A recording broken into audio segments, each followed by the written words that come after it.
السلام علیکم ورحمۃ اللہ وبرکاتہ۔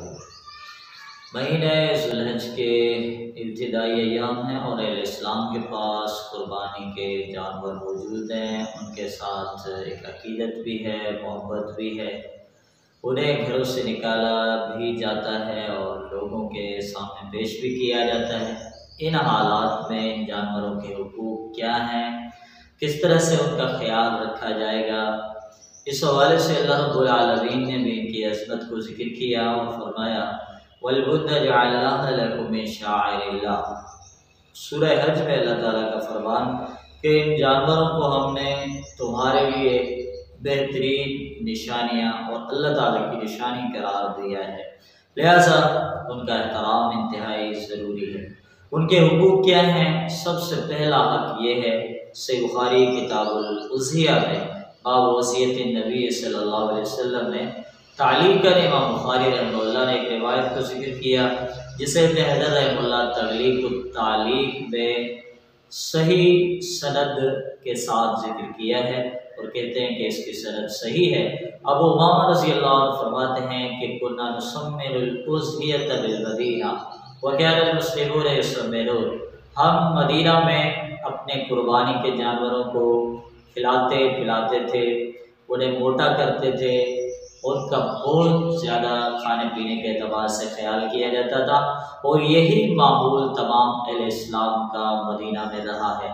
یہی اصول اور قانون ہمارے لیے بھی ہے اور ہمیں بھی ان جانوروں کا حق کھلا پلا کر انہیں موٹا تازہ رکھا جائے، بیماریوں سے انہیں محفوظ رکھا جائے۔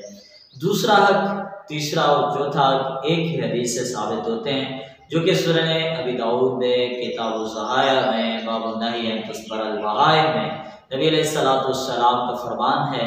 آپ صلی اللہ علیہ وسلم نے فرمایا کہ جانور کے حوالے سے جب اسے ذبح کیا جائے، اذا ذبحتم فأحسنوا الذبح، جب آپ اسے ذبح کرتے ہو تو احسان کے ساتھ اسے ذبح کرو، یہ دوسرا حق تھا۔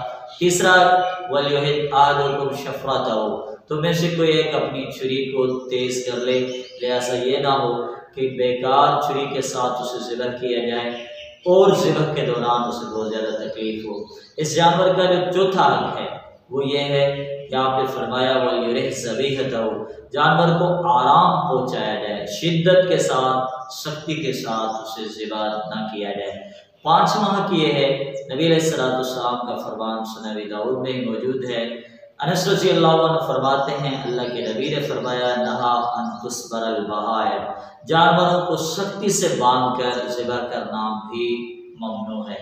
چھٹا حق یہ ہے کہ جانور کے سامنے چھری کو تیز کرنا انتہائی معیوب عمل ہے، اور یہ اللہ تعالیٰ رحم کرے اس حق کا خیال بہت کم رکھا جاتا ہے اور جانور کے سامنے چھری کو تیز کیا جاتا ہے۔ اسی حوالے سے نبی علیہ السلام کا فرمان ہے، آپ صلی اللہ علیہ وسلم نے ایک صحابی کو دیکھا وہ جانور کے سامنے چھری تیز کر رہا تھا، تو آپ نے فرمایا ہلا قبل ھذا، کیا اس سے پہلے آپ نے چھری کو تیز کیوں نہیں کر لیا؟ یعنی کہ یہ کام آپ پہلے بھی کر سکتے تھے، آپ نے اتنی تاخیر کیوں کر دی ہے؟ اتمیتھا موتتین، کیا تم اس جانور کو 2 بار مارنا چاہتے ہو؟